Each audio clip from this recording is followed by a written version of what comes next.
Bradford away. Mark, you weren't happy about the defending on Tuesday. Putting that right, is that something that's down to you on the coaching field, or is it actually the players individually to have that desire that you spoke about? I think we work endlessly, tirelessly in terms of trying to defend crosses, which is what majority of goals come from at this level. And it comes down to, at the end of the day, players wanting to actually defend, wanting to actually mark their man in the box. So when that is the case, you've got to make sure you try and pick the right players to do that. And picking the right players, is Farrand Rawson in contention to be among those right players? Because obviously on the bench on Tuesday, but still hasn't played since the concussion. It's always a balance. They're all in the mix to play on Saturday. It's a balance. Sometimes you might say, well, this one's better on the ball than that one, but this one's better in the air. It's trying to find the right balance for the two. And obviously you have got a young squad as well. Is that something that you've just got to accept every so often, or is that sort of basics that you're not prepared to accept? I don't think you should accept it. And listen, we've got Matt Mills in the team, we've got Carl Winchester, we've got Dawson, so we have got a little bit of experience. Joe Mills, so we have got a little bit of experience in the team. We've got a lot of young lads around that, but there's no excuse for it. Presumably then, expecting a reaction from your players at a very tough place to go in Bradford. Yeah, well, of course, it's about reacting. When you've been beat, it's about reacting. Really great game for us to go, great atmosphere, brilliant stadium, a team that's doing well. So it's one for us to look forward to. Do you feel that your players or your team has hit top form yet? I don't think any manager will tell you their team have hit top form yet at our level, and it takes a while when you've got new players to gel and be accustomed to each other on the pitch. But what we've done, we've given ourselves a start. So, and I suppose you're more likely to get it in patches in games, aren't you, rather than the full 90-minute performance? Yeah, as long as we get a good long patch. And listen, it's a defeat. It's one defeat in 5 games. So if we keep that going during the season, we won't be in a bad place. You've got a new goalkeeping coach in, Dan Connor. Yeah. How important was it to get someone who sort of shares those same values of the football, if you like, starting from the goalkeeper at the back? It's more important that we get a goalkeeper that first and foremost, you can get the goalkeeper to keep the ball out of net. It's the first one. I think most modern day thinking goalkeeping coaches are not just goalkeeping coaches.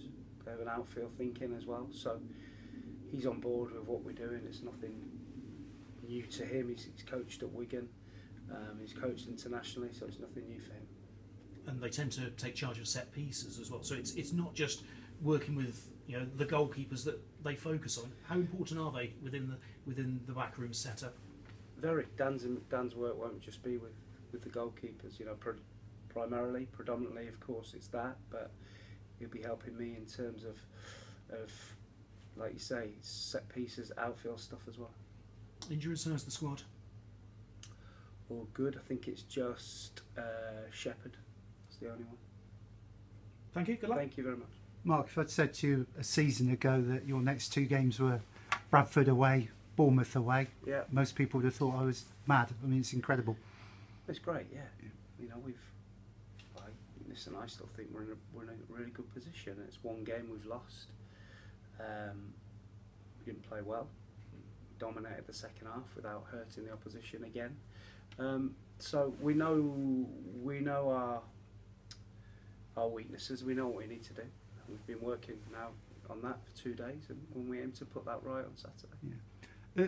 So early in the season, but there's only I think 4 or 5 teams that are still unbeaten in League Two. So it shows that it's just really, really early.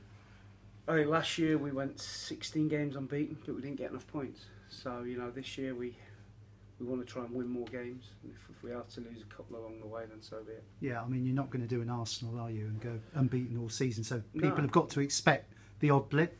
Yeah, we did well last year, like I say, unbeaten for 16 games, but we weren't probably where we should have been in the table. So if you can win 2 and lose 1, then it's probably about the right ratio. I think one of the standard bearers of your team is when you have lost a game and there's been maybe a bit of doom and gloom from outside, you've always seemed to bounce back when you've had to go and maybe play someone like Tranmere away.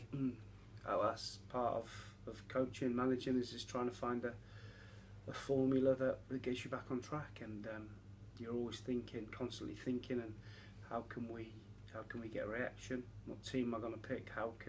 Do I leave the team the same and let them play it out? And how do we go to a team like Bradford and get a result? Yeah. Do you say to your players after Tuesday you give them that one? No, never give them it. No. They know that.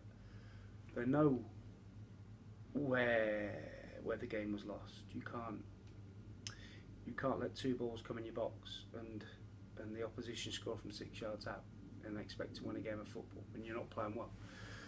So if we go and we have a right go, we do everything really well, but we're beaten by that team, then I'll give them it. Yeah. Your 2 forwards that have come off the bench have made goal-scoring impacts. The ones that have started haven't. How do you change that, or how do they change that? I think as a team we have to probably give them a bit more to go on. It's not a case of playing 2 up, 1 up, none up, 3 up. It's a case of being a bit more incisive in the final third of the pitch to give them something to go on. Yeah. The play has been very pleasing on the eye, but as you said, is it just that final little tweak in the final third? Is it a bit of luck sometimes? No, I'm not. I don't think it's luck. I think we need to take a few more chances. We need to be a bit more incisive, and we're being a bit safe at the minute. So, but it takes time. Yeah. Bradford's going to be a real cauldron, isn't it? Probably 14,000, 15,000, but is that something your players would hopefully embrace? Players should really look forward to it. I'm looking forward to it, and you want to be playing in front of 14,000, 15,000 rather than 2,000 for certain. So hopefully the players embrace that and go and put on a real show.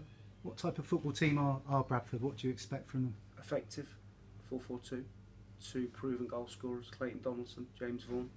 Not going to get many better at this level, and they'll want to get the ball wide and they want to put it in the box for those 2. Yeah. Do you feel happier with a 3 at the back, or I know you tweaked it halfway through the game? Is that normally going to be your sort of mantra, your stamp?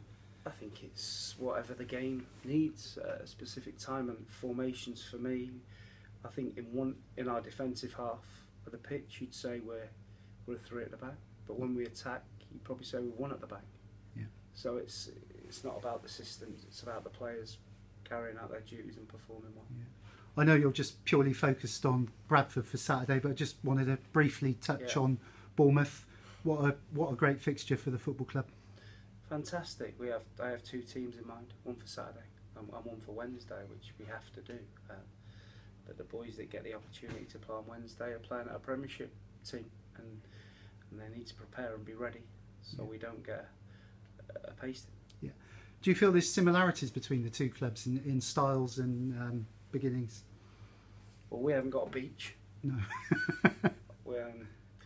In terms of the football philosophy that they play. Listen, there's, like I always say, there's no right way or wrong way. We have a way of playing that people make a lot about, and Bournemouth have a real exciting way of playing.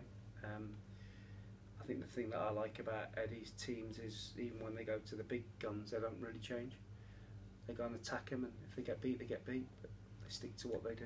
And of course, as a manager, you've got good memories when you managed Tamworth. You went there and turned them over in the FA Cup 15 years ago, I think. I played as well, Ash. Wow. I played in that game. We won 2-1, I think. Yeah. We won 2-1. You were a player manager. Yeah. Yeah. Remember it vividly. Yeah. Yeah, and one of their players was in that team then, and probably will be on Wednesday. Andrew Sermon. Wow. Which is incredible. He's got longevity. He must have been young. Yeah, yeah. Finally, just one more from me. Any transfer ins or outs at the moment? Nothing imminent at the moment. We're trying to listen. We're exploring avenues in terms of the final third of the pitch, which we've spoke about for weeks, but at the moment, nothing. And you've got a little bit of time. September the 2nd, I think the window shuts. Yeah, so we have a bit of time to do it. Okay, all the best Saturday. Thank you. Thank you.